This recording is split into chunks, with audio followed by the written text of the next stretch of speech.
오늘 말씀의 제목은 확증된 소망입니다. 기억 안 나시겠지만 지난 예배 때 제가 축구 얘기를 좀 했거든요. 오늘도 축구 얘기를 좀 해보려고 합니다. 여러분, 우리 한국 땅에서 가장 축구의 열기가 뜨거웠을 때가 언제인지 아십니까? 네, 2002년 월드컵 때였죠. 네, 저 때만큼 뜨거워질 때가 없었는데 최근에 기사를 보니까 2046년에 아시아권 이렇게 모여서 다시 한번 월드컵을 진행하려고 한다고 해요. 축구를 흔히 이런 표현을 쓰는데 공 하나에 22명이 달라드는 경기, 게다가 보호구도 착용하지 않고 그냥 사실 맨몸으로 하는 경기, 거기에 가장 많은 나라들이 이제 즐기는 경기라고 해서 이런 표현을 쓰죠. 총성 없는 전쟁이라고. 그래서 축구를 하는 사람도 치열한데 보는 사람도 치열한 경기가 축구가 아닐 거라고 생각합니다. 우리나라는 그래도 좀 덜한데 유럽은 정말 퇴근하고 경기 보러 가기, 일주일 내내 경기가 있으니까 퇴근하고 경기 보러 가기 이게 거의 일상이고, 축구에서 지면 막 기분이 이렇고, 지면 떨어지고, 이기면 막 이렇고, 막 이런 축구 때문에 오르락내리락하는 삶도 끊임없이 일어나고, 때문에 관중석에서 막 자기 편 지면 막 폭동이 일어나는 경우도 흔치 않습니다. 때문에 이런 일도 있었는데 2002년 한일 월드컵 당시에 실제로 난 기사예요. 축구를 보다가 사망한 사건이 있었습니다. 몇몇 사건이 있는데 제가 알려드릴게요. 32강 조별 예선 첫 경기가 폴란드전이었습니다. 혹시 기억나시나요? 네. 우리나라가 역사상 첫 승리를 거둔, 한 번도 못 이긴 나라였는데 처음 경기에서 처음으로 승리를 거뒀습니다. 네, 이 경기를 시청하다 한 명이 심장마비로 사망을 하게 돼요. 네, 뭘 했길래 그렇겠죠? 2차전 미국전에서 황선우 선수가 막 이렇게 붕대 감고 뛰었던, 거기서 또 심장마비로 한 명이 사망하게 됩니다. 그리고 월드컵 역사상 마지막 골든골, 그래서 지금도 그 역사 박물관에 기록되어 있는 16강 이탈리아전, 굉장히 치열했죠, 여러분. 거기가 이제 대전 월드컵 경기장이었거든요. 저는 그 당시 대전에 있었습니다. 부러우세요? 그렇다고 경기장에 가진 못했어요. 워낙 사람이 치열하고. 근데 제가 그때 고3이었거든요. 2002년 당시 가장 공부를 안 했을 고3이죠. 저도 복도에서 맨날 축구하고 막 축구하다가 소화기 터트리고 막 별 난리, 남자 고등학교여갖고. 근데 제가 7시쯤에 등교를 했어요. 근데 몇 시에 하기로 했냐면 9시에 하기로 했어요. 저녁 9시 말고요, 오전 9시. 갑자기 학생회장이 막 서명을 막 돌리더니 한국이 16강에 진출했는데 우리가 이렇게 앉아 있을 수도 없다. 그때 또 교장 선생님이 그걸 승인을 해줬네요. 그래서 아침 9시에 갑자기 학교에서 나오는, 응원하러 가라고 막 이런 정도로 대전이 어땠는지 좀 상상이 가시죠? 이 경기가 진짜 극적인 경기였는데 정규 시간 90분 경기를 하는데 18분, 전반 18분에 골을 먹혔습니다. 우리나라가 계속 끌려가고, 하물며 이제 페널티킥 PK도 실패했어요. 그런데 끝나기 2분 전, 그러니까 정규 시간이 끝나기 2분 전에 동점골을 넣었습니다. 설기현 선수가 머리 한번 차고 이렇게 넣었죠. 그런 다음에 연장에 가서 골든골로 안정환 선수가 헤딩으로 넣었죠. 기억나시죠? 너무나 강렬한 기억이죠. 근데 그때 당시 대전은 어땠냐면요, 거의 폭동 수준이었어요, 여러분. 대전에 되게 가장 번화가 넓은 길이 이제 왕복 한 6차로, 8차로 정도 되는 길이었거든요. 거기에 사람이 가득 찼고, 제가 아직도 또렷이 기억하는데 버스 위에 사람이 막 한 20명쯤 올라가 있고, 근데 그 버스를 한 30명이 흔들고 있었어요. 이렇게. 그리고 가는 차들마다 횡단보도에 쓰면 다 같이 경적을 울립니다. 어떻게 울렸겠죠? 빠밤빰빰빰 그러면 갑자기 어디선가 막 우렁찬 소리로 막 대한민국 막 대전이 막 그런 경기였어요. 근데 이 경기를 보다가 무려 4명이 심장마비로 사망을 했습니다. 승부차기 끝에 이긴 8강 스페인전, 저는 이 경기를 경기장에서 봤어요. 대전 월드컵 경기장에서 봤어요. 다른 경기장에서 했거든요. 월드컵 경기장에서 다 같이 앉아서 봤는데 이 경기를 보다가도 한 명이 사망을 했습니다. 여러분, 그러니까 스포츠 경기도 너무 심각하게 보시면 안 돼요. 경기 보지 마시고 예배에 집중하시는 여러분들 하시기를 바라겠습니다. 여러분, 축구가 도대체 뭐길래 그걸 보다가 이렇게 심장마비가 올 정도로 그러면서 봤을까요? 이게 사실 몰입해서 어떤 스포츠 경기를 진짜 응원하고 몰입하시는 분들을 보면 몰입감이 정말 심각할 정도 대단하거든요. 그래서 그 어떤 심각함과 우리 편이 지고 있어라는 이 압박감이 심장을 조여오는 거죠. 그래서 저는 이런 압박감을 과연 어떻게 설명을 드릴 수 있을까를 고민하다가 요즘 AI가 굉장히 유용하잖아요. AI한테 물어봤어요. 과연 도대체 이 4명이 죽은 16강전의 압박감은 어느 정도냐 그랬더니 AI가 몇 점입니다 이렇게 안 알려주고요. 이렇게 알려줬어요. 4가지 지표를 통해서 점수를 알려드리겠습니다 라고. 그래서 중요도, 접전도, 뭐 결정성, 개인 연관성. 그러니까 우리가 한국 사람이니까 한국 경기, 한일전이면 더 막 높아지고 이러는데 이걸로 따지니까 16강전 점수가 9,000점이 나왔습니다. 이렇게 하면 감이 잘 안 오시죠. 근데 우리 인생에서 똑같은 압박감이 뭐가 있을까 물어봤더니 인생의 향방을 가르는 중요한 면접이나 발표가 6,000점이었어요. 어디 가서 압박 면접을 봤는데 그거보다 이 경기 압박감이 훨씬 심했다는 거죠. 이 9,000점과 맞먹는 수치가 조금 있으면 우리 수능 시험을 볼 텐데 고3 아이들이 마지막 교시 마지막 문제를 푸는 심정이래요. 이건 상상이 잘 안 가시죠. 근데 이 9,000점을 넘는 게 있습니다. 이건 좀 와닿으실 수 있는데 사랑하는 가족의 큰 수술이나 결과를 기다리는 순간이래요. 한 번쯤은 겪어보셨죠? 우리 인생에 사실은 축구 경기만이 아니라 상당히 압박감을 느끼는 순간들이 있죠. 어쩌면 지금 이 순간 앉아 계신 여러분 가운데서도, 어쩌면 이 예배를 함께하는 우리의 삶에서도 와, 너무 내 삶이 갑갑하고 힘들고 조여오고 있다라고 생각하시는 분들이 계실 것입니다. 오늘 이 압박감을 본문에서 뭐라고 하냐면요, 환난이라고 표현하고 있어요. 우리 3절 말씀인데요, 앞부분만 같이 한번 읽어보겠습니다. 시작. 다만 이뿐 아니라 우리가 환난 중에도 즐거워하나니. 오늘부터 5장의 이야기를 나누는데 우리 4장까지는 이런 얘기를 나눴죠. 우리는 구원을 얻었다. 율법으로 아니고요, 행함으로 아니고, 우리가 어떤 할례로 아니고 오직 믿음으로 우리가 구원을 얻었다가 4장까지의 이야기였습니다. 여러분, 이 사실이 여러분 믿어지고 계신가요? 이 믿음으로 말미암아 우리가 오직 하나님 앞에 의롭다 하심이 얻어졌다는 사실이 우리에게 믿어지는 여러분들 되시기를 축복합니다. 오늘은 이제 그 안에서 기뻐하고 즐거워하는 모습뿐만 아니라 이 은혜가 그런 평범한 환경에서 뿐만 아니라 환난 중에도 즐거워할 수 있다라고 이야기를 하는 거예요. 이 환난이란 말이 들립시스라는 뜻을 가지고 있는데 이 뜻이 뭐냐면 누르다, 짜내다, 분쇄하다. 마치 뭔가를 이제 기름 짜듯이 이제 꽉 쥐어 짜는, 마치 압박 프레스로 막 누르고 있는 거를 환난이라고 합니다. 우리를 짓누르는 삶의 압박이나 우리를 핍박하는 어떤 환난 속에서도 하나님께서 뭐라고 계시냐면 우린 즐거워할 수 있다라고 이야기해요. 정말 심장을 조여오고 내가 무너질 것 같고 정말 죽을 것 같은 그런 상황 가운데 있는 압박감이 있는 우리의 삶 속에서도 하나님은 즐거워할 수 있다라고 이야기하십니다. 그걸 어떻게 즐거워하냐면요, 우리 다음 말씀 3절 말씀 다 한번 읽어보겠습니다. 시작.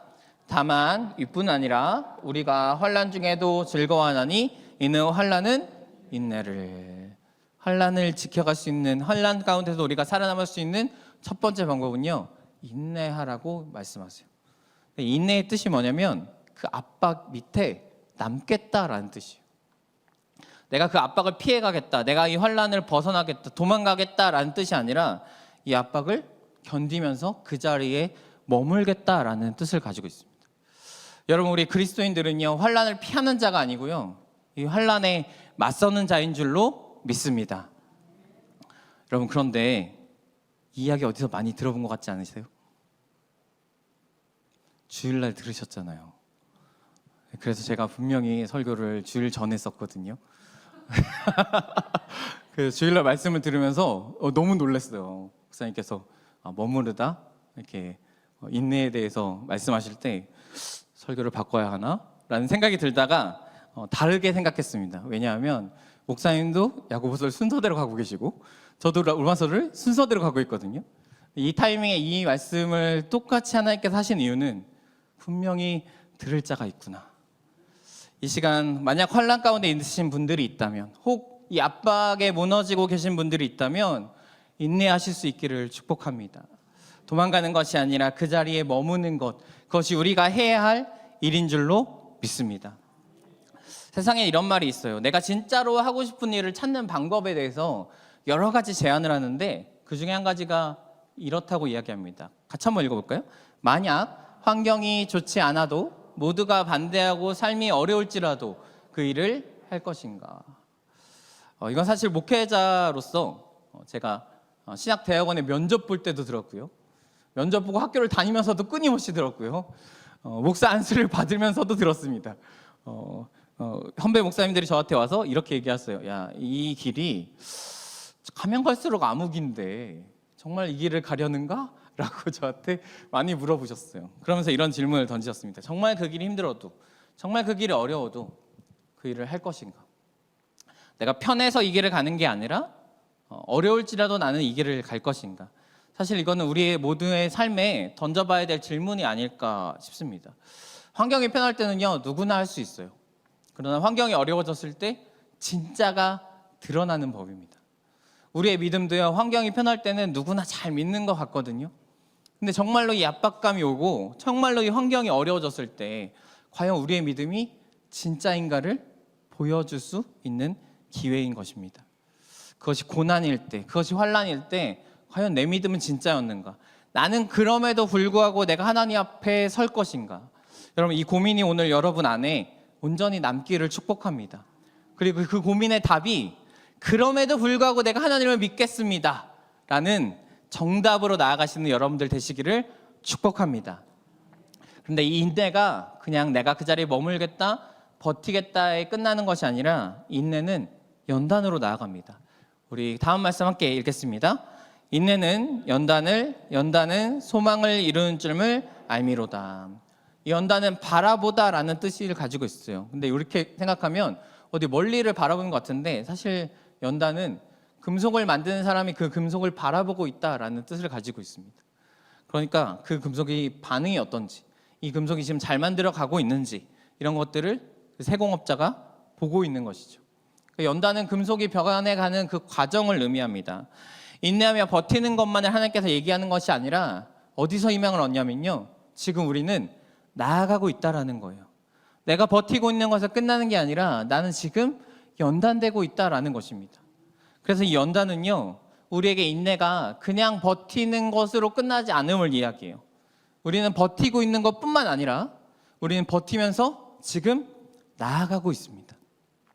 우리의 삶은 나아지고 있다고요. 우리의 삶이 그냥 이렇게 끝나는 것이 아니라 우리의 삶이 하나님 앞으로 한 걸음 한 걸음, 우리의 무너진, 우리의 눌려있는 우리의 삶이 한 걸음 한 걸음 회복되고 있는 줄로 믿습니다. 이 연단이 결국 우리를 소망으로 이끌어줍니다. 이 소망은 단순한 바람이 아니고요, 약속된 결과예요. 확신이 보증된 기대입니다. 마치 결과를 알고 보는 스포츠 경기랑 같다라고 이야기할 수 있습니다. 앞서 제가 축구 경기를 보다가 사망한 이야기들을 나눴잖아요. 근데 아무리 찾아봐도 이런 기사는 없더라고요. 재방송 보다가 사망한 사람. 네. 혹시 그런 경우 있으셨습니까? 우리가 아무래도 앉아서 경기를 보긴 좀 길잖아요, 경기들이. 스포츠 뉴스를 보고 이겼네 하고 제 경기를 보잖아요. 여러분, 만약에 다시 돌아가서 우리가 16강 이탈리아전을 보면 얼마나 재밌게요. 네. 골을 먹였어. 전반 16분 만에 골을 먹혔네. 하하하 이러면서 본다고요. 페널티킥을 놓쳤네. 전혀. 네. 왜냐면 이제 골 들어갈 시간 됐구나. 그럼 다시 자리에 앉아서 응원할 준비하고, 마치 이런 거라고요. 우리에게 가진 소망은 마치 이런 겁니다. 아주 확증된 소망을 바라보게 하는 게 바로 우리의 연단이라는 거예요. 근데 문제는 뭐냐면요, 우리가 가지고 있는 그 소망이 그런 것인데 이 소망을 재방송처럼 이렇게 딱 볼 수 있었으면 좋겠잖아요. 가끔 우리가 인내하고 연단되어 갈 때 하나님께서 분명히 이 소망을 약속해 주셨는데 이 소망이 잘 안 보일 때 핸드폰을 딱 열면 하나님이 여기가 소망이야 이렇게 보여주면 아무도 믿음에서 이탈되지 않을 거잖아요, 그렇죠? 아니면 뭐 기도할 때 갑자기 하나님이 진짜 오셔갖고 야, 좀만 더 버텨, 3일 후에 널 회복시켜 줄 거야, 막 이런 정확히 해주면. 근데 우리에겐 그런 미디어가 없다는 게 가장 큰 문제죠. 그래서 우리가 소망을 품어도 이 미디어가 없으니까 진짜 볼 수 있는 것들이 없으니까 우리가 무너지기 마련인데, 하나님 우리를 돕기 위해서 무엇을 주셨냐면요, 이 소망을 계속 바라볼 수 있도록 어떻게 해주셨냐면 성령을 주셨다고 이야기합니다. 5절 말씀을 다시 한번 읽어볼 텐데요. 좀 더 직역해서 읽어보겠습니다. 우리 앞에 보시고 함께 읽겠습니다. 그리고 소망은 실망시키지 않습니다.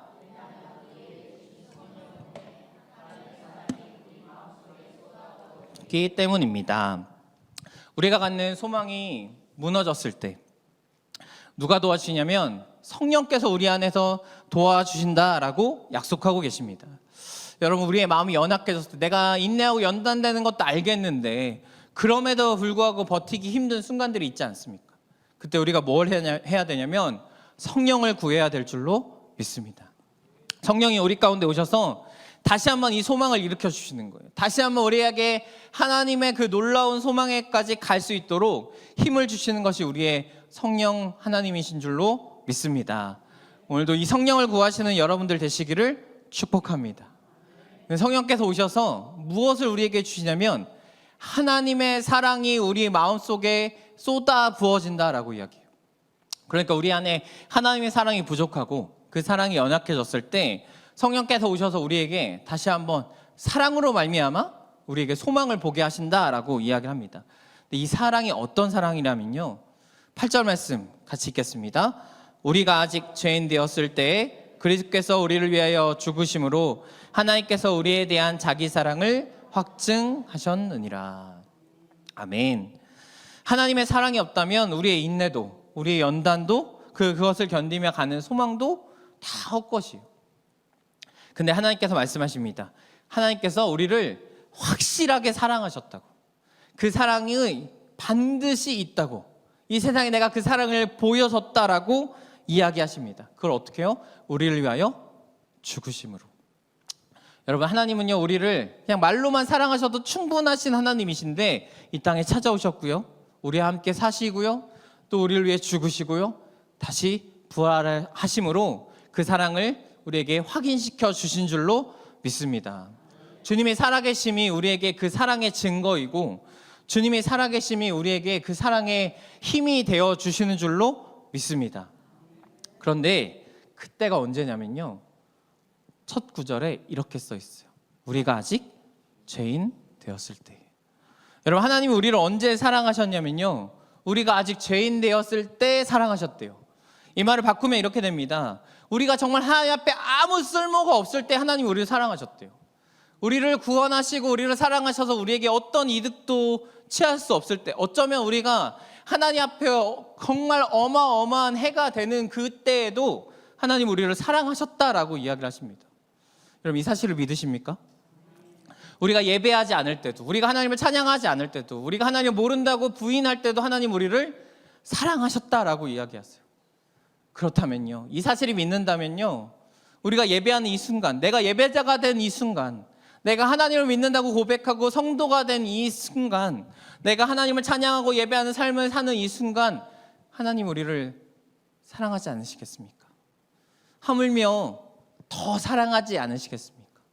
하나님의 사랑이 여전히 우리에게 있는 줄로 믿습니다.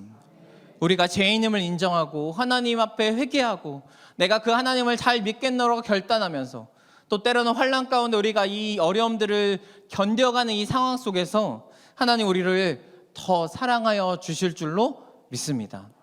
여러분, 이 사랑이 우리에게 소망이 되고요, 우리에게 연단의 과정을 견딜 수 있게 하고요, 그 환난 가운데, 그 압박 가운데 인내하는 삶을 살 수 있는 힘이 되어 줄 줄로 믿습니다.